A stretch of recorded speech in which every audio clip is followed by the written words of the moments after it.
Welcome, my fellow brothers, on Rival Hammer.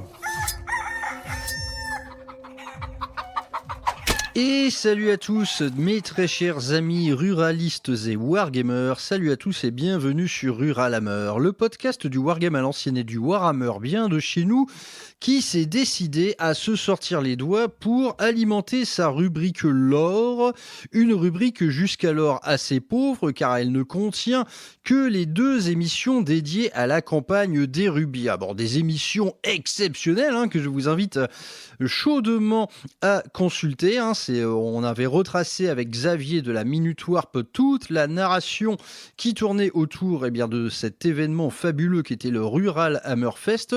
Mais bon, dans la rubrique lore, il faut quand même continuer à parler de lore.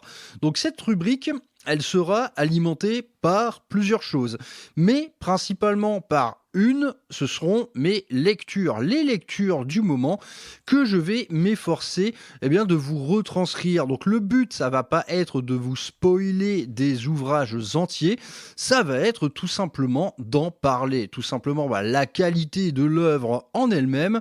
Qu'est-ce que ça raconte en termes de lore et comment potentiellement ça peut prendre vie sur une table. Cette rubrique, on va l'alimenter par une véritable tragédie. J'ai nommé le massacre du site d'atterrissage d'Isvan 5 à l'occasion de la sortie de ce nouvel ouvrage de la Black Library signé par John French. Donc chez nous, on pourrait l'appeler Jean Français. Jean Français, déjà, l'auteur. On sait que c'est un auteur qui est capable du pire comme du meilleur. À la lumière de l'actualité récente, concernant par exemple le cycle des sièges of Terra, c'est à ce monsieur Jean Français qui est revenu l'honneur d'ouvrir la série avec son ouvrage nommé La Guerre solaire. C'était tout à fait excellent, un des tout meilleurs tomes des sièges de Terra. La Guerre solaire, c'était un sans faute, véritablement. À chaque fois, naturellement, on tombe dans ce qui est l'écueil de la Black Library, c'est-à-dire des conflits stellaires qui vous seront narrés suivant une multitude de points de vue différents. Cependant, parfois, ça marche. Et dans la Guerre solaire, ça a marché du feu de Dieu. Il y avait que des personnages clés, que des intrigues primaires ou secondaires très intéressantes. Voilà, on s'était régalé. Ensuite, il s'était occupé d'un autre roman de la même série nommé Mortis. Mortis, c'était une cata. Alors, on ne sait pas ce qui s'est passé. Peut-être qu'il a écrit trop vite. Peut-être que, il avait tellement soigné justement cette entrée en la matière de la Guerre solaire que la suite, il a dû un peu la rusher. Néanmoins, c'était un énorme four, ce bouquin, parce que le mec est quand même parvenu à faire quelque chose d'infiniment chiant alors qu'on parle de la Legio Mortis, c'est-à-dire la Legio renégate la plus terrifiante. Vous aviez des titans impérators qui marchaient sur le palais de Terra, le mec a réussi à en faire quelque chose de chiant. Donc pas bravo Jean Français, là sur ce coup-là tu t'es vraiment merdé. Bon, les années ont passé et maintenant il est en charge de nous décrire ce qu'a été ce fameux massacre du site d'atterrissage d'Istvan 5. Bon, Istvan 5, globalement, c'est une histoire que tout le monde connaît. Donc le but ici, ça va pas être de vous retranscrire ce qu'a été finalement cette épopée, enfin plutôt cette bataille, enfin plutôt ce massacre. Non, en fait, ce roman, il est là pour une chose, il est là justement pour enrichir, pour étoffer un récit qui est quand même bien connu parce que cette étape-là du 30e millénaire, elle marque véritablement le véritable début de l'hérésie. Bon, néanmoins, je suis quand même obligé de vous en dire quelques mots de ce massacre. Le massacre d'Istvan 5, c'est quoi ? C'est tout simplement la grande révélation de l'hérésie d'Horus. Donc, c'est la suite directe du chapitre d'Istvan 3. Istvan 3, c'est la première grande étape de l'hérésie. Donc, Horus révèle son hérésie, mais sa portée demeure confinée. On parle d'une seule et unique planète. Et donc Isvan 3, si vous ne savez pas ce que c'est tout simplement l'étape où les alliances se sont formées, donc entre les Sons of Horus, les World Eaters, les Emperor Children et la Death Guard. Donc cette première alliance, elle est scellée et ces légions vont être obligées de purger leurs effectifs de leurs derniers éléments loyalistes. Donc Horus se met à tendre un piège infâme à ses propres fils, il les confine sur Isvan 3, leur faisant croire, en gros, le prétexte c'est que voilà, il y a une bagarre à mener, on envoie les troupes, bizarrement on envoie les derniers éléments loyalistes. Une fois tout ce petit monde sur la planète, on bombarde, on lâche une attaque orbitale complètement massive et une salle en plus à base de produits chimiques, donc de trucs pas cool. Il y avait des bombes aérosols de Vernimat Army Painter, le genre de truc qui peut vraiment buter un Space Marine. Mais donc voilà, première étape, ça, bombarder les éléments loyalistes. Cependant, l'histoire nous a prouvé que ça ne s'est pas extrêmement bien passé. Au sol, c'était quand même des Space Marines et du coup les mecs, ils ont senti le vent tourner, ils se sont tout simplement fortifiés, ce qui fait que Isvan 3, qui devait être quelque chose de très massif, de très précipité, de très vite réglé, finalement se sera enlisé complètement dans un conflit au long cours, durant lequel les derniers éléments loyalistes se seront battus comme des lions. Donc ça a complètement dégénéré et ça a fini avec l'intervention de la Legio Mortis qui, là, une fois que la Legio Mortis elle passe, il n'y a plus rien, il n'y a plus de bâtiments, il n'y a plus d'éléments loyalistes, il n'y a absolument plus personne. Donc Isvan 5, c'est la suite directe de tout ça. Naturellement, les événements d'Isvan 3 ont eu leur lot de héros, comme Saul Tarvitz, Nathaniel Garro, Garviel Loken, etc. Donc des gentils comme des méchants, comme la fameuse trahison de Lucius. Mais ces événements qui se sont déroulés sur Isvan 3, ils sont quand même parvenus, via l'aide de Nathaniel Garro, justement, ils sont quand même parvenus jusqu'aux oreilles du prétorien, donc de Rogal Dorn, qui apprend la trahison. Voilà. Ce bouquin-là, Isvan 5, ça commence comme ça commence avec Rogal Dorn et son astropathe qui, du coup, en fait, va diffuser ce message. Horus a trahi, il faut agir tout de suite. Et les légions répondant à cet appel vont être la Raven Guard, les Salamanders et les Iron Hands. Donc voilà, c'est le contexte de départ de ce qui allait être finalement l'acte fondateur de la grande hérésie. Donc si ça s'appelle le massacre du site d'atterrissage, c'est pas pour rien. Ici, on ne va pas parler d'une véritable bataille, mais plutôt d'une pure boucherie. On parle véritablement de centaines de milliers de morts et le tout en l'espace de 4 heures. Isvan 5, ça dure 4 heures. Donc c'est un immense génocide qui va marquer la fin définitive de la grande croisade et le début de la plus grande guerre à l'échelle galactique qu'ait jamais vécue l'humanité. Et donc la consigne de départ dans le clan loyaliste, c'est ça, il faut mettre fin immédiatement à la rébellion. Et pour ça, on a 3 légions qui répondent à cet appel. Donc parlons dans un premier temps du lieu. Isvan 5 et donc sa grande dépression d'Urgal. Globalement, c'est une espèce de grande chaîne montagneuse où va se loger une forteresse qui va justement profiter de ces flancs montagneux et de la topographie des lieux assez particulière. Donc ça, naturellement, ça a été mis au point par Horus. Faut jamais perdre d'esprit que là, ce qui va se passer, Horus, ça fait 2 ans qu'il bosse dessus. Le mec, il a tout préparé. Isvan 5 s'était préparé. Bon, ça a un peu dégénéré, malheureusement pour lui. Mais Isvan 5, ça fait toujours partie du plan. Il savait que son hérésie serait révélée. Il savait que les légions loyalistes allaient fondre sur lui. Eh bien, il les attend. Il les attend. Et ça, le fait que Horus t'attende, c'est ça exactement qui va semer le doute dans les 3 primarques loyalistes dont on va parler aujourd'hui. Mais en tout cas, déjà le lieu, il n'a pas été choisi au hasard. On est sur quelque chose, on est sur une enceinte absolument imprenable, qui va être protégé par des boucliers arcaniques issus de technologies interdites, chose assez nouvelle qui est principalement incarnée par les alliances forgées avec le Dark Mechanicum naissant. Donc voilà, on a déjà accès à de la technologie très sérieuse, et sous cette immense finalement forteresse se trouve un dédale de tunnels, de tranchées, de souterrains. Naturellement, le lieu est complètement constellé de canons, de missiles, de tourelles. Bref, Horus a préparé le terrain. Il se retranche là avec ses 3 légions alliées et puis un paquet d'humains aussi. Là, de toute façon, il va y avoir des humains de part et d'autre, que ce soit du côté loyaliste ou renégat.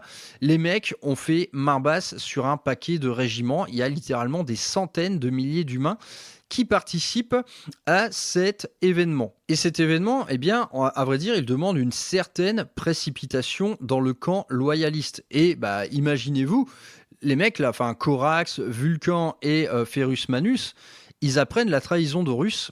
Et pour eux, c'est tout simplement l'incompréhension la plus totale. Nul n'ose y croire, car tous admiraient, respectaient profondément Horus. La chose est un peu nuancée. Par exemple, Corax avait déjà pu lui reprocher ses méthodes expéditives. Donc voilà, il y avait quand même un petit peu de nuance dans tout ça. Mais globalement, Horus était le grand héros de la grande croisade et tous étaient d'accord pour dire que c'était un stratège de génie et le fils préféré de l'empereur. Donc ces 3 primarques loyalistes, ils sont attaquants techniquement, mais ils sont également pris au piège, car comme je vous l'ai dit, Horus semble les inviter ouvertement en ce lieu. Et sur Isvan 5, la flotte entière du maître de guerre et de ses alliés est absente. On a juste des soldats sur le sol de la planète. Il n'y a pas le moindre vaisseau spatial. Donc ça veut dire quoi ? Ça veut dire que cette flotte renégate, cette armada en devenir, elle est quelque part. Et elle est peut-être quelque part de manière à pouvoir attaquer les loyalistes dans le dos dès lors qu'ils vont commencer à mener l'assaut sur Isvan 5.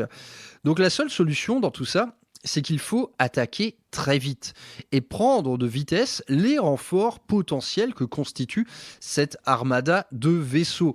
Et donc, c'est un plan assez cruel parce que les mecs, ils sont dans l'incompréhension la plus totale et les circonstances leur demandent d'agir le plus vite possible en jetant 3 légions entières sur le sol d'Isvan, donc à peu près 300 000 hommes, sans compter tous les régiments de la Solar Auxilia. Et Ferrus Manus est désigné comme étant le chef des opérations. Et ce brave Ferrus Manus, il comprend, il fait des analyses statistiques, les mecs, ils ont des outils pas possibles en termes de stratégie militaire. Il comprend que chaque situation envisagée, elle mène à la victoire des traîtres. Et donc finalement, la seule solution qu'il entrevoit, c'est une seule et unique attaque. Ça veut dire tout le monde en même temps. C'est la seule option possible pour porter à la fois un coup décisif sur la citadelle du maître de guerre et d'empêcher les renforts d'arriver. Et donc ce bouquin-là, il va insister beaucoup sur ça. Il va insister sur le fait que le plan mené par Ferrus Manus, il n'obéissait pas simplement à un coup de sang ou de colère. Ses frères le comprennent, Corax et Vulcan, mais néanmoins, ses frères, ils se sentent quand même obligés d'émettre un certain doute par rapport à cet assaut. Cet assaut qui ne semble être qu'une folie. De jeter 3 légions en même temps sur le sol d'un lieu au demeurant assez restreint, qu'est-ce que c'est que cette folie ? Donc Corax et Vulcan, dans leur sagesse, ils sont quand même obligés de mettre en doute les paroles de Ferrus Manus. Et donc ce Ferrus Manus qui va connaître la fin que l'on sait, c'est-à-dire sa décapitation, rétrospectivement, c'est assez rigolo parce que le mantra des Iron Hands, suite à la perte de leur primarque, ça va devenir la chair est faible. Et ils vont reprocher à ce primarque d'avoir agi sous le coup de l'émotion. Eh bien, le livre, il est intéressant parce qu'il vient tempérer ça. Non, ce n'était pas que de l'émotion, c'était tout simplement un impératif d'ordre militaire. Cette attaque, elle était la seule voie possible. C'était la seule et unique chose à faire. Seul Ferrus Manus semble le comprendre, mais ses frangins, ils finissent par le comprendre également, et donc ils acquiescent, ils finissent par acquiescer et dire oui à ce plan complètement fou qui consiste à faire débarquer 3 légions en même temps au même endroit. Donc cette attaque frontale, on se rend compte que c'est la seule option que leur a laissé Horus. Horus, il sait exactement à quoi s'attendre. Il a planifié cette attaque de toutes pièces via de nombreux agents infiltrés au sein même des légions et pas mal de sabotage également qui eux sont plutôt de l'apanage de la 20e, la fameuse Alpha Légion qui via moult actes d'espionnage, de sabotage, de surveillance a bien préparé le terrain. Donc le plan du maître de guerre, on le connaît. Il appelle les légions loyalistes à venir à sa rencontre. Une fois ces 3 légions débarquées sur le sol d'Isvan-5, ses alliés, mais cette fois cachés, allaient prendre la relève. L'attaque loyaliste va être découpée en 2 vagues. La première regroupe ceux qui vont devenir un peu plus tard, dans 4 heures, les Légions brisées, donc Ravenguard, Salamanders et Iron Hands. Et la deuxième vague d'éléments loyalistes va être composée des Worldbearers, des Night Lords, des Iron Warriors et de l'Alpha Légion. Cependant, personne ne sait en fait que ces 4 autres légions ont également prêté serment à Horus. Donc Isvan-5, c'est orchestré par Horus comme un massacre. Le but du jeu, c'est ça, c'est un massacre unilatéral, c'est se débarrasser de 3 légions loyalistes entières via ces alliances qu'il a nouées en secret. Donc la première vague va débarquer, elle va mener ce qui va ressembler à une véritable bataille. La seconde vague va débarquer et va révéler sa véritable appartenance, ce qui fait que les loyalistes vont être pris entre 2 feux. Il n'y a aucune chance que le moindre d'entre eux survive. Donc, comme je l'ai dit, ce bouquin, il est là pour enrichir, comprendre et également nuancer. Donc, il va nuancer la chose avec certains partis pris. Déjà, dans sa forme, plutôt efficace, j'en conviens, on est sur un classique conflit d'envergure qui va être, encore une fois, vu par des multitudes de petits yeux. Donc, on n'abandonne pas cette forme-là, qui est un grand classique de la Black Library, et qui, ici, s'incarne assez efficacement. Mais ce bouquin, c'est aussi, avant tout, un sacré ouvrage militaire, car il va appuyer très fort sur la logistique. La logistique militaire va être très mise en avant. C'est même, en fait, le sujet principal de l'œuvre. Donc, une logistique, notamment celle liée au débarquement des troupes, infiniment nébuleux à cause de l'effectif monstrueux en présence. Et donc, une logistique qui va vous parler autant du balai des vaisseaux en orbite, alternant débarquement et bombardement, couloirs de retraite, rechargement synchronisé pour maintenir le bombardement efficient, etc. L'organisation, elle va être véritablement au cœur de tout. Et faut avouer que c'est plutôt cool, quoi. C'est plutôt prenant de voir comment s'organise un conflit, enfin plutôt une bataille rangée, faisant intervenir des centaines de milliers d'Astartes et tous les humains qui vont avec. L'ouvrage, dans la même veine, il va également appuyer fort sur l'étude du terrain, sa topologie, son architecture et tout. C'est vraiment assez kiffant, quoi. Vraiment, sur ce point-là, je trouve que c'est bien écrit. L'ouvrage parvient à intéresser via, en fait, ce qui peut paraître comme tout à fait secondaire dès lors qu'on parle de grandes batailles. L'aspect logistique, c'est rarement ce qui va être mis au premier plan. Ce qu'on va avoir tendance à mettre au premier plan, ce sont par exemple les duels de héros. Là, en l'occurrence, les duels de Primarque. Seulement, cette histoire-là, on la connaît déjà. Et donc, on va se rabattre sur une multitude d'autres points de vue. Un autre parti pris qui va nuancer quelque part le lore un petit peu canon, ça va être le rôle d'Angron. Angron, il semble être, sur le sol d'Isvan-5, le seul renégat qui va être encore habité par une certaine forme d'honneur guerrier. Comme je vous l'ai dit, IS-25, c'est un massacre, ce n'est pas une bataille. Et ça, Angron, il aime pas. Il aime pas, lui, il a envie d'affronter d'égal à égal ses frères loyalistes. Et donc, dans la partie stratégium de cette bataille, Angron va poser problème. Il semble refuser tout simplement le plan d'Horus. Et ça, c'est cool, parce que Angron, qui est le fou furieux par excellence, ici, en fait, on parvient à déceler quand même une forme de bon sens, une forme de tradition guerrière qui lui vient tout droit des arènes de Nuceria. Donc ça également, c'est très très cool parce que Angron est seul contre tous, alors que on pourrait croire le mec que ça aurait été le premier candidat à voter oui à une espèce de forme de massacre unilatéral. Non, Angron, il a envie de voir ses adversaires dans les yeux, il a envie de les affronter sur le sol avec sa paire de haches. Donc Angron pose problème, et à vrai dire, il va tellement poser problème que Horus va devoir un peu en venir aux mains avec lui. Dans ce récit, on va également trouver de nombreux petits récits annexes de sabotage qui vont être, eux, naturellement menés par la 20e, la Légion d'Alpharius et Omégon, l'Alpha Légion. Donc des petits récits de surveillance, de sabotage, d'assassinat. C'est toujours un succès, à vrai dire. Dès lors qu'on parle de l'hydre, il y a toujours ce truc assez kiffant. Donc ça ne met pas seulement en scène des Astartes, ça va mettre en scène, comme bien souvent d'ailleurs, dans les romans de l'Horus Hérésie, de simples humains mais qui ont juré allégeance à l'Alpha Légion et qui vont œuvrer en fait dans des endroits de la galaxie complètement opposés, mais qui vont œuvrer dans un seul et unique but, c'est d'infléchir toujours sur le déroulement des événements qui va avoir lieu à IS-25. D'un côté, renégat, tout comme d'un côté loyaliste. Vous connaissez l'Alpha Légion qui joue sur plusieurs tableaux. Là, on est tout à fait dans cette veine-là.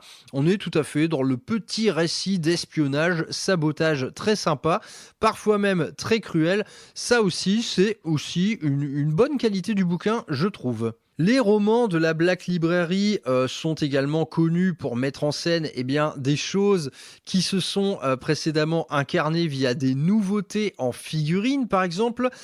Nous n'y coupons pas et on a par exemple une première véritable incarnation du Dark Mechanicum qui va être révélée durant la première vague d'assaut.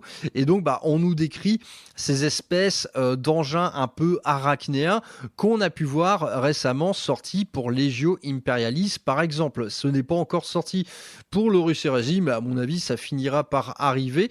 Donc voilà, la première véritable incarnation du Dark Mechanicum, mais dans sa forme physique que l'on connaît désormais en figurine, tout à fait sympa. Et évidemment l'inévitable intervention des cadres d'armure saturnine.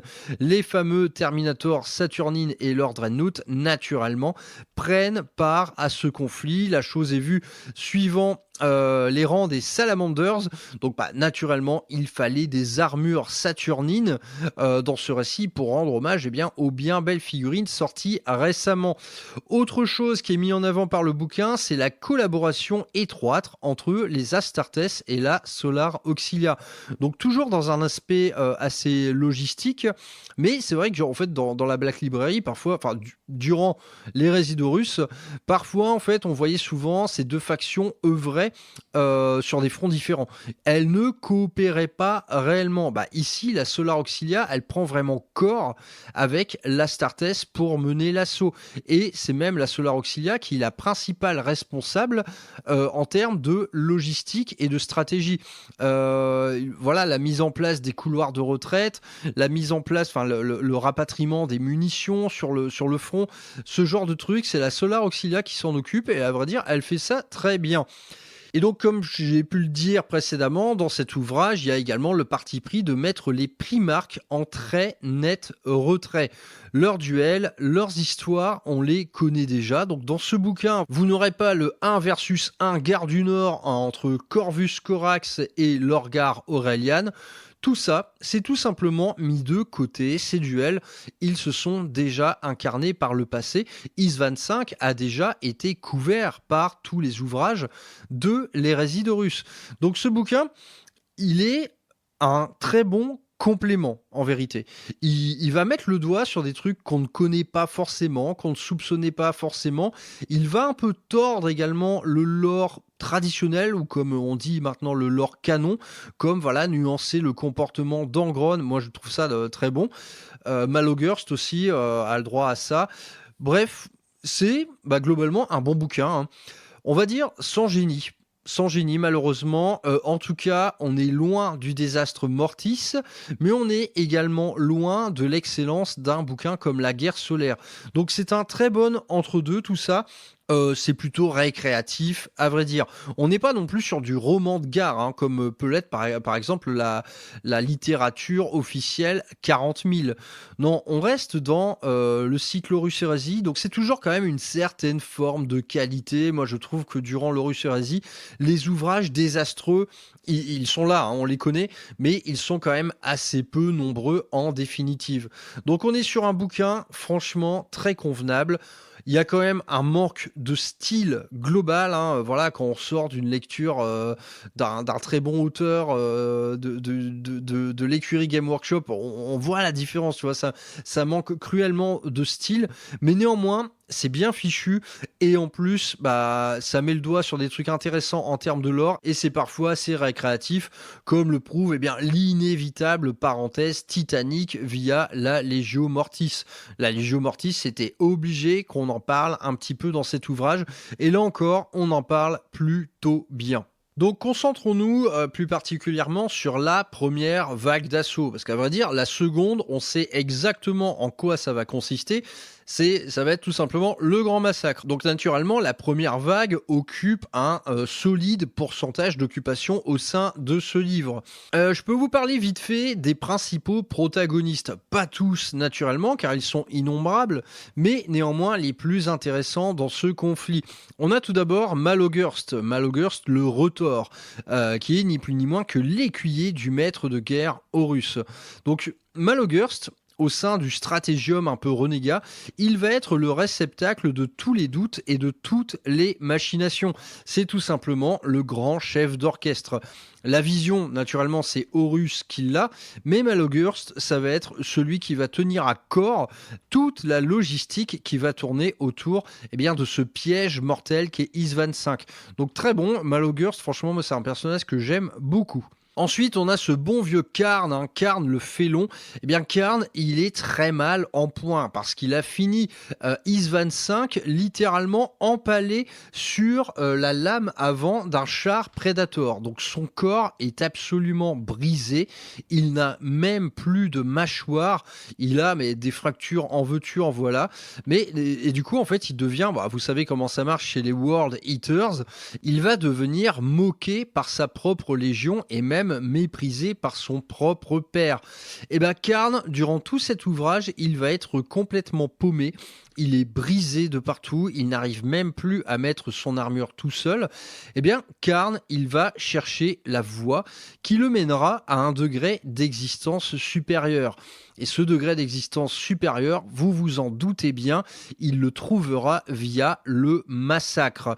En tout cas, là aussi, ça change un petit peu de voir un Karn fragile, hésitant, qui met en doute en fait les paroles de son propre primarque, qui met en doute le comportement de toute sa légion. Donc Karn, encore un personnage très intéressant dans ce roman. Ensuite, personnage nettement moins important dans le récit, mais néanmoins qui est un de mes petits chouchous, ça va être Kaedes Nex. Kaedes, c'est tout simplement un assassin, ou dans le jargon Horus Heresy, c'est un Moritat Prime que l'on nomme au sein de la Ravengard le corbeau sanglant. Il est tout simplement l'élément le plus belliqueux de sa légion. Et donc, dans cet ouvrage, il est là pour tuer. Il est là pour tuer. Donc on va insister sur la méthodologie du meurtre de Kaedes qui est tout simplement kiffante. Et ce con, il va être à 2 doigts de buter Malogurst. Bon, voilà, ici ça n'apporte franchement rien au déroulement des opérations, mais les petites parenthèses d'assassinat de Kaedes Next, pour un joueur Ravengard, naturellement, c'est du caviar. Ensuite, un personnage qu'on n'aurait pas forcément vu venir, il se nomme Appius Calpurnius. Eh bien, ce petit mec, il va être le cobaye de son apothicaire Fabius Bile, donc le premier apothicaire de la Légion des Emperor Children. Et ce cobaye, ce petit Appius Calpurnius, il va devenir ni plus ni moins que le premier seigneur cacophoniste. Donc là, on parle d'une véritable monstruosité incarnant les aspirations nouvelles de sa légion désormais maudite. Appius, c'est un gros morceau, on va en reparler un petit peu après. Ensuite, autre personnage intéressant, il se nomme Cassian Dracos et c'est tout simplement un Dreadnought Salamanders. Donc naturellement avec un gros lance-flamme. Et bien lui, son point de vue de cadavre, enfin de semi-cadavre désormais emmuré dans un sarcophage de guerre, ça va être son témoignage d'ancien capitaine Salamanders qui lui a côtoyé Horus de très très près avant même la découverte de son propre primarque. Donc avant même la découverte de Vulcan, Cassian Dracos, eh bien, il a combattu aux côtés d'Horus et pour lui, idem, la révélation de son hérésie est tout simplement une aberration, une incompréhension totale. Horus était quelqu'un mais qu'il respectait du plus profond de son être. Eh bien, ce petit Cassian Dracos qui est prisonnier de son sarcophage, durant cette bataille, il n'aura qu'un seul et unique but, c'est d'aller au devant de ce maître de guerre. Autre personnage très cool, ouais, je vous avais prévenu, il y en a beaucoup, et encore j'ai dû en choisir genre 20%. Autre personnage très cool, il s'appelle Alvarax Maun, c'est un capitaine d'assaut de la Ravengard et il a le titre de maître de la descente. Ça veut dire que c'est tout simplement un pilote d'aéronef hors pair. Donc là, on parle vraiment d'un profil incroyable. Un instinct de tueur, quelqu'un qui est capable de manœuvres mais complètement hors norme. Durant l'ouvrage, on le voit en fait opérer une espèce de réembarquement, mais le réembarquement de troupes aéroportées le plus court de l'histoire. Les ennemis voient ça d'un œil, mais ils font « mais waouh !» Comment il a fait Alvarax Maun, c'est un véritable héros dans ce récit. Il porte sur ses épaules, un énorme poids pendant la première vague d'assaut Ravengard. Absolument passionnant cette partie-là. Excellent Alvarax Maun. Ensuite, une espèce de star, c'est Ingo Peck, le premier capitaine de l'Alpha Légion. Donc lui, personnage que j'adore, il est l'incarnation de toute la nuance dont savent faire preuve Alpharius et ses fils. L'histoire est assez tragique parce que naturellement, ce capitaine fait dans la manipulation, dans le sabotage, tout simplement, il manœuvre les fils du destin. Et le mec, il nous lâche quand même un petit pour l'empereur des familles. Voilà, affichant clairement une appartenance nette, en fait, du moins d'une partie de l'Alpha Légion à la cause loyaliste. Donc, premier capitaine de l'Alpha Légion, un sacré personnage, lui aussi. Et allez, un autre petit personnage, à vrai dire, c'est par celui-ci que tout commence. À vrai dire, je ne vais pas trop vous parler du personnage, mais de ce qu'elle fait. Elle s'appelle Armina Fell. C'est tout simplement l'adjudante astropathe désignée auprès de Rogaldorn. Donc c'est quelque part son astropathe privé. C'est l'équivalent de son compte Gmail. Donc cette astropathe, c'est celle par qui tout va commencer. Car c'est elle qui va délivrer dans le Warp le message qui consiste à dire « Horus mène une rébellion, il faut l'arrêter ». Si je vous parle d'elle, c'est tout simplement parce que dans le récit, on a une parenthèse vraiment très intéressante sur ce qui est le cheminement d'un message au sein même du Warp. Comment circule en fait un message créé par un astropathe dans l'Immaterium. Honnêtement, c'est une parenthèse mignonne comme tout, je vous laisse découvrir ça tranquillement, mais là encore, on appuie sur des phénomènes dont on n'était pas forcément au courant. Et pour finir, un personnage que j'ai vraiment adoré, il s'appelle Jonah Haruken et il est le princeps de Faucheur Vespéral, qui est un titan warlord de la Legio Mortis. Et son histoire à lui, elle est vraiment trop cool. Allez, je spoil un peu. C'est tout simplement, vous voyez, au sein d'une légio, pour accéder au rang de princeps et surtout pour piloter une machine divine du rang d'un titan warlord, en fait, il faut gravir les échelons. Faut être le meilleur, quoi. Faut être le meilleur. Bah lui, c'est pas le meilleur du tout. Et s'il est arrivé là, c'est uniquement par le mensonge, la manipulation, la traîtrise et même le meurtre. Car après tout, on est au sein de la Legio Mortis, voilà, qui rassemble les machines divines les plus belliqueuses de toute la galaxie. Donc évidemment, ce genre de profil, il a son mot à dire. Seulement, eh bien, ce mec, il se retrouve aux commandes d'une machine, mais il n'est pas qualifié. Il n'est pas qualifié et du coup, les quelques petits récits le concernant vont vous décrire comment un titan va s'emparer de l'âme de son pilote. Et cette parenthèse, elle est absolument géniale parce que le mec, il est dans son cockpit, il se rend compte qu'il est incapable de dire à son titan quoi faire et donc il se fait complètement mener à la baguette et il va y perdre son âme dans la foulée parce que ce titan, cette machine divine consciente, elle va le manipuler, elle va lui faire voir des images de son passé, elle va le mettre face à ses propres actes ignobles. Et c'est royal. Et ça, en termes de stratégie militaire, c'est que ce gars, il va finir par rompre ce qui est la formation en manipule titanique. Et donc, le fameux titan impérator de la Legio Mortis qui se nomme Dies Irae, eh bien, il va se retrouver vulnérable à cause de cette formation rompue.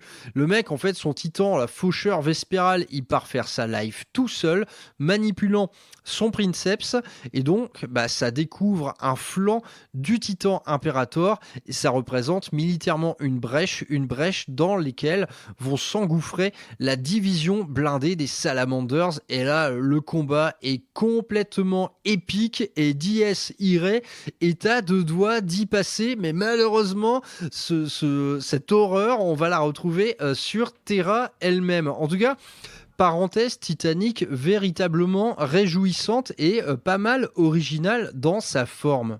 Donc je vous ai parlé un peu des personnages, maintenant je peux continuer à vous parler des principales factions qui sont à l'œuvre ici. Donc idem, je vais pas toutes les faire, je vais juste vous parler de celles qui ont un rôle significatif. Donc tout d'abord, j'ai envie de dire ma chouchoute côté renégat, le rôle de l'Alpha Légion, encore et toujours naturellement super ambigu. Donc à plusieurs reprises dans l'ouvrage, on va avoir une appartenance sans appel au clan loyaliste, comme je viens de vous en parler avec le premier capitaine. Mais là encore, une chose dont moi, en tout cas, je n'étais pas forcément au courant, c'est qu'on sait que ce massacre 10-25, il y en aura quand même quelques survivants. Des survivants des 3 légions projetées en ces lieux, qui vont devenir les fameuses légions brisées. Ces légions brisées qui sont au cœur d'innombrables autres récits de guerre. Eh bien, ces survivants des légions brisées, c'est l'œuvre de l'Alpha Légion. L'Alpha Légion, c'était son boulot. C'était son boulot d'éviter le massacre unilatéral complet. Et à vrai dire, tous les petits récits de sabotage, d'espionnage et de meurtre qui auront lieu au sein de ces opérations-là, elles n'ont qu'un seul et unique but, c'est éviter l'anéantissement total de ces 3 légions. Donc on passe par plein de trucs, il y a des sauvetages de vaisseaux impériaux, des assassinats camouflés d'éléments renégats et comme je vous l'ai dit, des petits récits d'espionnage, sabotage et meurtre assez intéressants. Mais néanmoins, moi je ne savais pas que les légions brisées c'était véritablement l'œuvre des fils d'Alpharius. Et ça, grâce vous soit rendu les gars, parce qu'il en fallait quand même quelques-uns des survivants de ces 3 légions. Et ce qui allait devenir désormais les légions brisées, moi je suis particulièrement fan de tout ce qu'ils vont opérer par la suite. Une autre faction bien mise en avant, pour mon plus grand bonheur, ça va être la Raven Guard. Et comme je vous l'ai dit, on est sur un bouquin qui force beaucoup sur l'aspect logistique, stratégie militaire. Eh bien ici, on va vraiment avoir ça concernant la Raven Guard, ça va être ses manœuvres.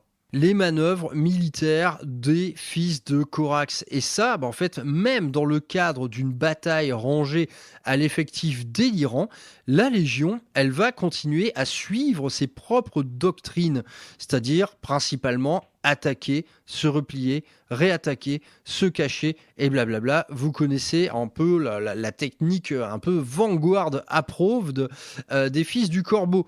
Donc pas mal de récits liés d'une part à la reconnaissance des lieux, donc les premiers rapports réels liés à l'activité hérétique, c'est la Ravengard qui va les faire, et ces premiers rapports ils vont confirmer les pires craintes de l'Imperium, et ces premiers rapports ils vont émaner de l'Ad Temperesta. L'Ad Temperesta, c'est tout simplement le vaisseau le plus furtif du monde. Il a été complètement customisé par les Fils de Corax pour devenir un vaisseau absolument indétectable et qui va se révéler d'une aide précieuse pour informer Ferrus Manus de ce qui se passe sur Isvan 5. Et sort assez cruel pour ce vaisseau, c'est qu'il va figurer parmi les seuls survivants de ce conflit. En tout cas, dans ce bouquin, tout ce qui touche à la Ravengard, c'est assez excellent. Corax est le seul primarque, je pense, du récit à être mis un petit peu en avant. Il se bat, il assassine, il mène ses fils à la bataille, c'est tout à fait kiffant. Bref, la partie Ravengard de cet ouvrage, pour moi, c'est naturellement un énorme oui. Si on se penche maintenant du côté des Iron Hands, voilà les gars, c'est la bourrinitude totale. C'est la bourrinitude totale, c'est une avancée inexorable. Les Fils de Ferrus Manus sont les premiers à fouler le sol d'Isvan et ils y vont en mode rouleau compresseur. Cependant, cette histoire, comme je vous l'ai dit, on la connaît, donc elle ne sera pas énormément mise en lumière ici. On va plutôt insister sur ce qui va être l'incroyable plan stratégique de Ferrus Manus, qui va être littéralement un chef-d'œuvre de logistique. On va insister sur son incroyable violence également. Le mec, en fait, il sort d'une rencontre précédente avec Fulgrim qui l'a mis hors de lui. C'est le seul, en fait, parmi les attaquants là à avoir déjà vu de ses yeux l'hérésie. Il a déjà rencontré des éléments renégats, donc c'est le seul quelque part qui a eu cet avant-goût, donc il sait à quoi s'attendre et il est particulièrement vénère. Et Ferrus Manus vénère, ça veut dire une vingtaine de Terminators fauchés avec un seul et unique coup de marteau. Vous voyez un peu la puissance du gars. Donc sa logistique de bataille qui ponctue pour tout le récit. On va également parler de l'implacable bombardement orbital qu'il est en train de mener sur la citadelle du maître de guerre et qui est orchestré mais d'une main de maître, avec finalement un enchaînement de munitions qui ont toutes un but très précis. Donc ça, on vous en parle pas mal. En gros, ça sert à quoi une munition sismique? Ça sert à quoi une munition incendiaire? Comment on fait tomber les boucliers Void pour ensuite créer une brèche dans laquelle on va pouvoir faire entrer un autre type de munition? Tout ceci est au programme. D'autre part, on va parler un peu des soldats de Manus et notamment d'un pilote de char. Donc celui-là, je ne l'ai pas relevé, il n'est pas forcément intéressant en soi, mais on a quand même du bon gros récit à base d'enclumes de blindés super lourds. Donc du Fellblade, du Kratos qui avance mais par centaines, pour écraser les positions des Emperor Children.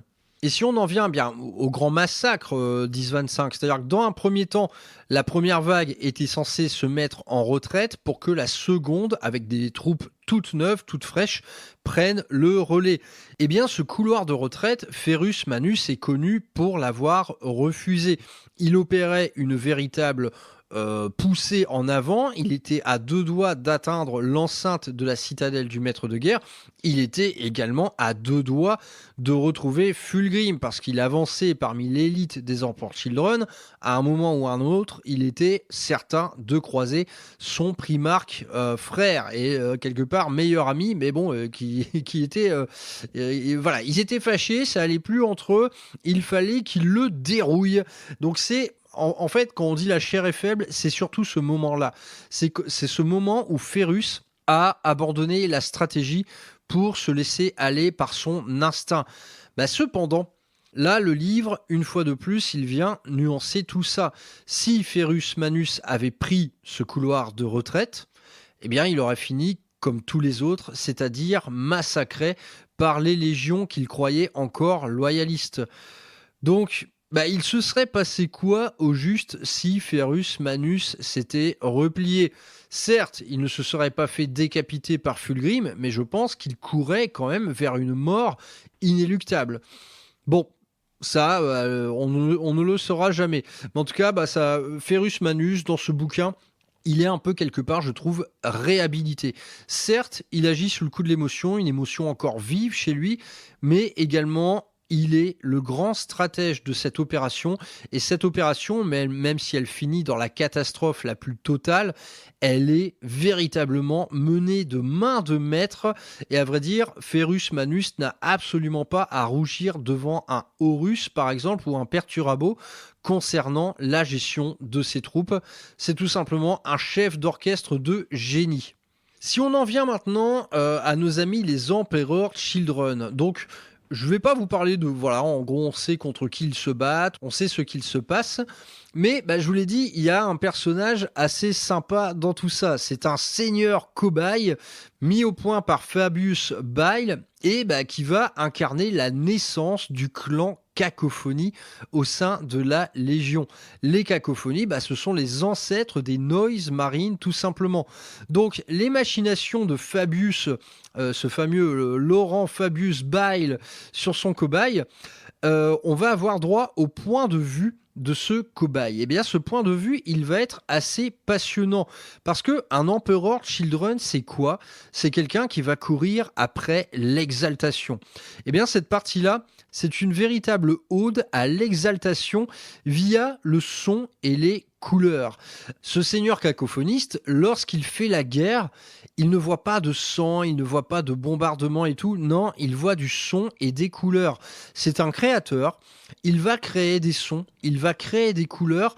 Il peint la guerre comme on peint un tableau. Cette partie-là, honnêtement, John French, il l'a très bien écrite parce qu'on est vraiment quelque part dans l'exaltation la plus totale et la plus raccord avec celle qui est prônée par Slanesh. Donc tout ça, ça nous forme une petite parenthèse artistique assez sympa au sein de l'horreur de ce conflit, la naissance du clan Cacophonie. Mais néanmoins, si la chose vous est dépeinte via des sons et des couleurs, les cacophonies, sur un champ de bataille, c'est l'horreur la plus intense. Ce sont des sons strictement insupportables qui vous font complètement péter les viscères. Voilà, ces descentes d'organes, armures qui se fendent, les boulons de votre char, ils se font la malle. Le clan Cacophonie est absolument sans merci. Et plus particulièrement ce seigneur Cacophonie Emperor Children du nom d'Appius Calpurnus, finalement, pourquoi il a fait ça, Fabius Bile, pourquoi il a créé cette monstruosité? Eh bien, c'est dans un but très précis. En fait, ce gars, il est privé de bouche. Il est privé de bouche. Mais Fabius Bile, quelque part, va le torturer. C'est que le mec, en fait, il en peut plus. Il court après une exaltation totale. Il voit qu'on est en train de lui installer sur le corps une espèce d'instrument délirant à base de peau, à base d'instruments de musique. Il y a des tuyaux qui sortent de partout. Et une fois sur le champ de bataille, on lui rend la capacité de se servir de sa bouche et de sa voix. Qu'est-ce qu'il fait le mec? Naturellement, il pousse un hurlement qu'il contient, mais depuis une éternité, il pousse un hurlement terrifiant. Là, il y a des humains littéralement par milliers qui meurent d'un coup. Le hurlement est insupportable et ce hurlement, il va être porté sur ce qu'on appelle le Vox. Le Vox, c'est quoi? C'est le réseau de communication et en l'occurrence celui du clan loyaliste. Le hurlement apparaît partout sur le réseau de communication loyaliste.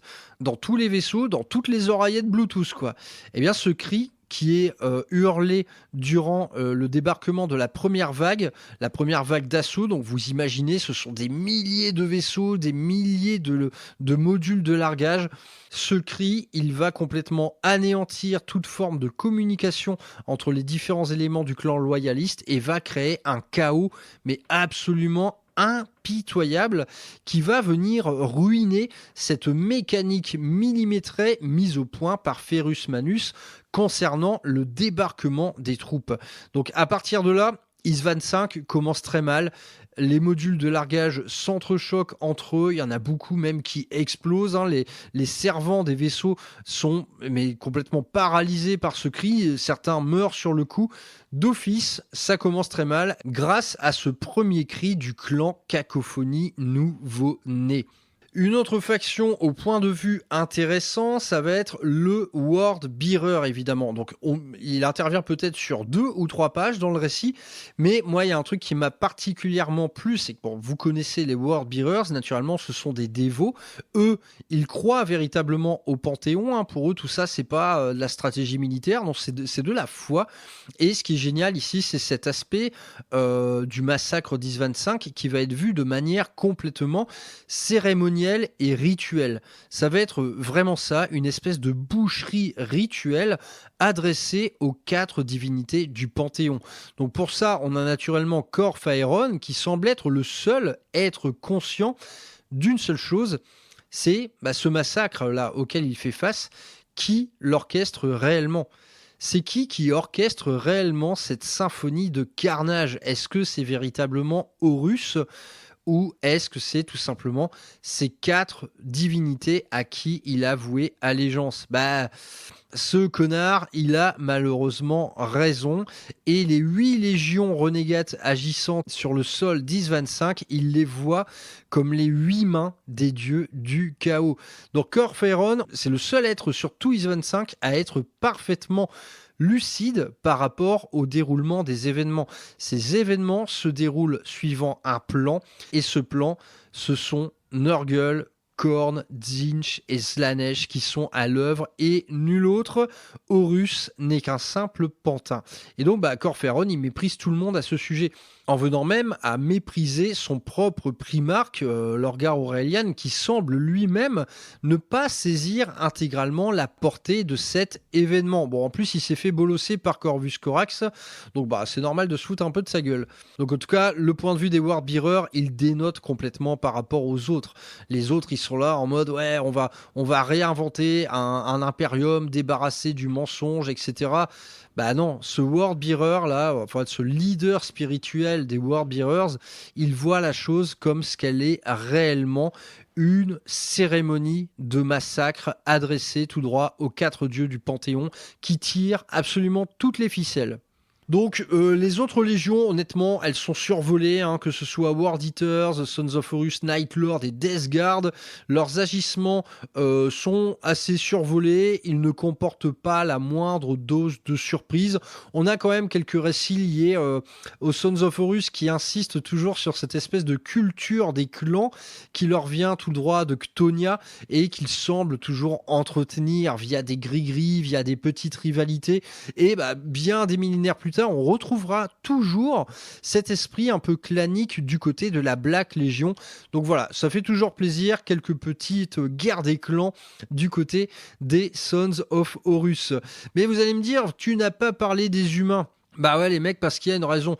Parce que du point de vue des humains, c'est un massacre sans nom. La chose, en fait, elle tourne rapidement à un conflit, mais bien trop intense pour des êtres non augmentés. Du côté humain, c'est tout simplement cruel, c'est tout simplement une boucherie sans nom. Dès que ça parle d'humains dans ce récit, ça se fait via des dizaines de milliers de morts. Et à la fin de tout ça, c'est des centaines de milliers de morts, véritablement. Bon, le premier assaut, je vous ai un peu décrit ses contours principaux. Le tout se fait naturellement dans une symphonie de bombardements intenses. Moi, j'adore toujours. Moi, ce que j'aime beaucoup dans ces récits, c'est la description de la nature qui est altérée par les bombardements, parce que les mecs lâchent des munitions tellement dingues sur le sol que on a des sols qui se vitrifient, on a des sols qui s'effondrent via par exemple l'explosion de moteurs à plasma.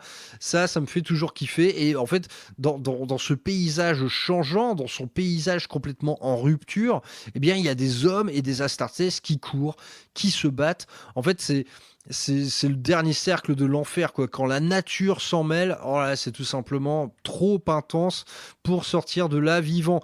Bon, bah, si on en vient à la seconde vague, donc, bah, débarquent sur le sol les Iron Warriors, les Night Lords, l'Alpha Légion et les World Bearers, pendant que les 3 légions principales sont en train de battre en retraite pour se faire remplacer.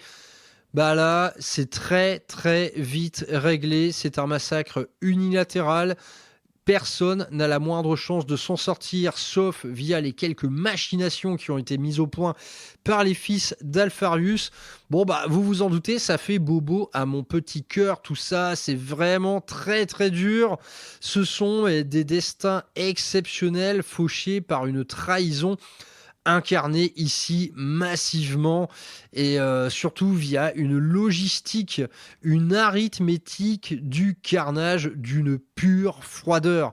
Les mecs se posent, ils ne bougent pas, ils attendent que les éléments loyalistes viennent à eux. D'ailleurs, ces éléments loyalistes, bah, au dernier moment, ils sont en train de douter, ils se disent « Mais putain, pourquoi ils bougent pas ?» Et là, on tire et c'est terminé. Ça se termine en quelques minutes. Des légions entières sont fauchées en quelques minutes. Bon, la chose, naturellement, vous vous en doutez, elle est on ne peut mieux incarnée que par la 4e Légion. Les Iron Warriors, ils se posent sur Is-25, ils se placent en ligne de défense, ils se barricadent et ils attendent. Et en face d'eux, il n'y a que des humains. Des centaines de milliers d'humains dont le moment de doute fatidique se révèle particulièrement cruel et affreux. Hein. Au dernier moment, les mecs se disent « Mais attends, pourquoi ils sont en train d'ériger une ligne de défense ?» À peine le doute formulé que des rangées de bolters s'allument en même temps et les fauchent par milliers. Bon, bah à partir de là, du coup, il n'y a plus grand-chose à dire. D'ailleurs, le roman lui-même n'a plus grand-chose à dire à partir de là. C'est juste un abattage de masse sans la moindre échappatoire. Donc, à l'issue de tout ça, Horus brandit la tête de Ferrus Manus sous les acclamations. Et la suite de l'histoire, ça va être tout simplement le rassemblement de la plus grande armada de l'histoire humaine et l'infinie route vers Terra pour l'assiéger. Donc ça couvre des tomes, des tomes, des tomes et des tomes de l'hérésie d'Horus. Bon à l'issue d'Is-25, cette traîtrise, elle est entièrement révélée. Rogaldorn va être mis au courant et en apprenant la disparition de 3 légions entières, évidemment, on va se mettre cette fois en condition de survie. C'est-à-dire qu'on va complètement modifier le palais de l'empereur de A à Z pour accueillir l'armada du maître de guerre, car de toute manière, ils y auront droit, c'est inévitable. Bref, désormais, la galaxie retient son souffle. Dorn se prépare à l'inévitable. Tandis que les manœuvres du maître de guerre vont continuer entre la campagne de Tramas, la bataille de Khalt, la machination de Prospero. Son rôle à Horus, ça va être d'occuper un maximum les légions loyalistes restantes, et notamment les plus craintes, comme les Dark Angels, les Space Wolves, les Blood Angels. Les Blood Angels qui vont envoyer se faire massacrer sur Sinius Prime. Voilà, de toute façon, une grande partie de l'hérésie d'Horus, c'est ça va être tout simplement le déroulement du plan du maître de guerre, un plan qu'il aura mis 2 années à peaufiner, et un plan qui est tout simplement remarquable de machiavélisme. C'est tout simplement une horreur ce qui nous a fait ce petit Horus. Et si on en vient à ce qui reste, ce qui reste des 3 légions, donc ces légions désormais brisées, moi, tout ce que j'ai pu lire sur les légions brisées, c'est toujours absolument passionnant. Hein. La dernière en date que j'ai lue, c'est une nouvelle qui se nomme Sons of Selenar, qui est géniale. Je vous en avais déjà parlé dans la review du siège de Terra, il me semble. Oui, avant c'était dans la rubrique review et pas dans la rubrique lore. Tant pis. Et ça, j'adore. J'adore les légions brisées parce que les mecs, malgré tout, ils ne lâchent rien. Il continue le combat. Donc on a des prodiges fabuleux de la part de la Raven Guard, par exemple, qui, à partir de ce moment-là, va rentrer complètement en mode guérilla, notamment contre les World Eaters. Mais ils vont être responsables de très très hauts faits d'armes durant tout le reste de l'hérésie d'Horus, alors qu'il leur reste un effectif absolument ridicule. Donc ça va être ça finalement, ça va être d'innombrables théâtres d'opérations à effectifs ridicules, mais qui vont bien souvent être décisifs et qui vont mettre bien des bâtons dans les roues du plan du maître de guerre. Donc de l'autre côté, on a désormais du côté des Iron Hands naturellement une amertume sans limite, que je vois à titre personnel comme une dégénérescence, parce que voilà, la nuance introduite par le roman concernant Ferrus Manus, elle va pas mal dans ce sens. La chair est-elle réellement aussi faible que ça?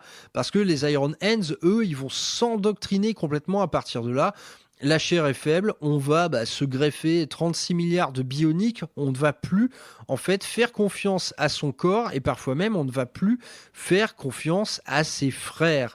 Donc ça, moi je vois ça un peu comme une dégénérescence et parfois de loin quand on voit des Iron Hands se battre, on a quasiment l'impression de voir du Dark Mechanicum. Une armée d'Iron Hands au combat, ça doit être tout simplement une horreur à contempler. Et du côté Salamanders, les mecs, ils vont garder la foi. La foi et le feu inébranlable. Un tout petit effectif va parvenir à rejoindre Terra, où Vulcan, il va tenir un rôle fondamental, car il sera le garde du corps personnel de l'empereur durant toute la durée du siège. Bon voilà, c'est fini pour cette petite rétrospective de ce bouquin 10-25. Bon voilà, c'est une nouvelle formule de lore. Vous me dites tout simplement ce que vous en avez pensé. Est-ce que je spoil trop ? À vrai dire, là, on la connaît tous cette histoire, donc je spoil, mais vous êtes déjà au courant, j'imagine. Mais dites-moi, est-ce que j'en dis trop ? Est-ce que je raconte trop de trucs ? Est-ce que finalement je devrais me concentrer sur le lore 10-25 sans trop entrer dans les détails du bouquin ? Mais voilà, moi ce bouquin-là, il m'a servi quelque part de support pour vous raconter cette histoire tragique. Donc ça, vous me dites tout simplement ce que vous en pensez, parce que j'ai pas mal de bouquins au programme cette année dans la même rubrique. Bon, mais pour finir, sur table, qu'est-ce qu'on peut faire de tout ça ? Est-ce qu'on peut incarner le massacre 10-25 ? Eh bien sûr que oui, c'est même exactement pour ça qu'on en parle. Il y a de suite un petit amusement dans la chose qui va venir principalement du fait de vouloir réécrire l'histoire. On va rejouer des affrontements 10-25, mais pourquoi pas en bouleversant la tragédie. Donc ça, c'est un exercice tout à fait sympa, ça existe beaucoup d'ailleurs dans les petits cercles de joueurs Horus Heresy. C'est qu'on va venir chambouler le déroulement des opérations. En tout cas, pour Horus Heresy, parce que naturellement, on va pas jouer un autre jeu concernant cette étape-là. Enfin, pourquoi pas les jeux impérialistes, mais là, en la matière, je suis complètement incompétent pour vous en parler. En tout cas, pour Horus Heresy, on a eu un ouvrage dédié. Donc, un peu un équivalent d'Arcane Journal. C'est un petit supplément de règles pour Horus Heresy qui s'appelle tout simplement le Massacre 10-25. Donc, avec à la clé des unités, des détachements, des scénarios, etc. C'est dans cet ouvrage, par exemple, qu'on a pu avoir accès à un détachement entier composé d'armure et de dreadnought saturnine, avec l'apparition de l'escouade de QG saturnine, chose que je vais faire un jour ou l'autre, ça me paraît évident. Bref, déjà, on a un petit ouvrage dédié, c'est un tout petit bouquin, il n'est pas bien épais, il y a pas mal de lore dedans, c'est très sympa. En tout cas, c'est un des meilleurs supports pour pouvoir rejouer les événements 10-25 à Horus Heresy. Les scénarios proposés sont assez basiques, mais vraiment très très sympathiques. Et naturellement, ça va se dérouler via des match-ups, des match-ups très sympas qu'on va pouvoir mettre en place, comme du Ravenguard versus du Sons of Horus dans les tunnels qui sont en dessous du champ de bataille 10-25. Ça vous est décrit dans le bouquin, ça. Il y a une espèce de guerre des ombres qui s'opère dans ces corridors. Ça peut être tout simplement du boarding action où on pourrait mettre carrément en scène Kaedes Nex et Malogurst, les voir s'affronter, et cette fois, est-ce que c'est pas Malogurst qui va morfler? Donc ça peut être une bonne piste, faire des petits théâtres d'opération avec des petits formats à 500 points par exemple.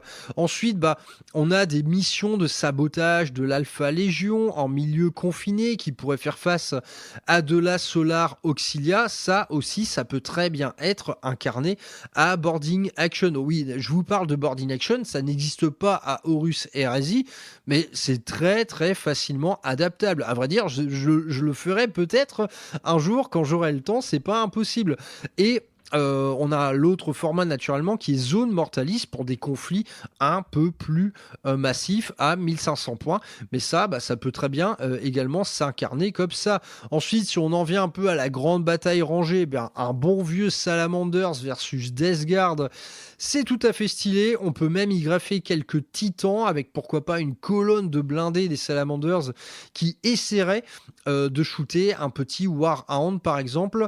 Bon, ensuite, inévitablement, la grande bataille, la plus tragique d'entre toutes, les Emperor Children versus les Iron Hands, où là, si on a un effectif suffisant, naturellement qu'on va sortir les deux Primarques et finir par les faire s'affronter l'un l'autre et voir qui, cette fois, va l'emporter. Quant au massacre de la seconde vague, ça peut également s'incarner en fait sur un champ de bataille via des missions très classiques du type couloir de retraite.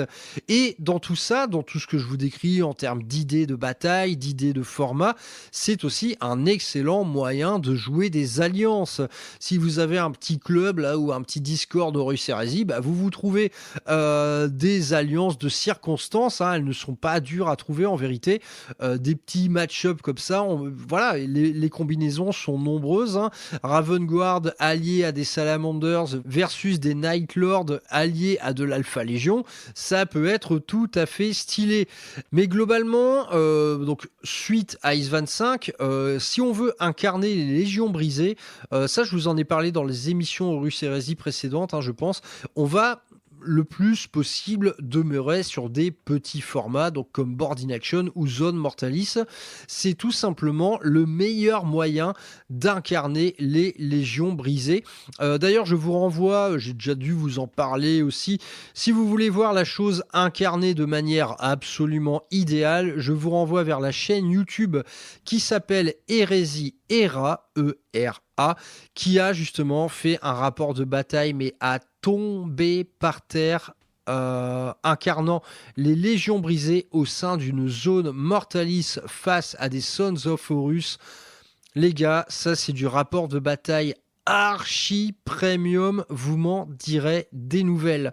Bon, c'est tout pour cette petite émission de lore. Écoutez, j'espère qu'elle vous aura plu. Comme je vous l'ai dit, elle est sujette à vos nombreux commentaires. N'hésitez surtout pas, si vous voulez voir le format prendre une autre forme, évoluer vers autre chose.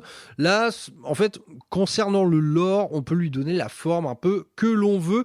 Donc c'est à vous de me dire, est-ce que je reste un peu sur de l'analyse de bouquins comme ça, ou est-ce que je fais quelque chose d'un peu plus général? Mais je dois vous avouer que ce genre d'émission, ça prend quand même un certain temps à préparer, et que si je dois me passer complètement de quelque part ce support pédagogique qu'est le roman, waouh, là ça va être un vrai boulot d'écriture au long cours. Donc pas sûr de pouvoir honorer toutes vos requêtes non plus, parce que j'ai une vie à côté et que je l'aime bien quand même, cette vie. Bon les gars, portez-vous bien. C'était le retour de la rubrique lore. J'espère qu'elle vous aura plu. On se retrouve plus tard sur les réseaux. Naturellement, vous êtes au courant, si vous passez chez My Hobby Place, la ruralité peut bénéficier de vos petites commandes. Donc n'hésitez surtout pas, ça me fait toujours bien plaisir. Portez-vous bien les loulous, on se retrouve tout bientôt. Je vous aurais prévenu, ce mois de janvier va être intense en termes d'émissions. Je vous fais des bisous, à plus tard.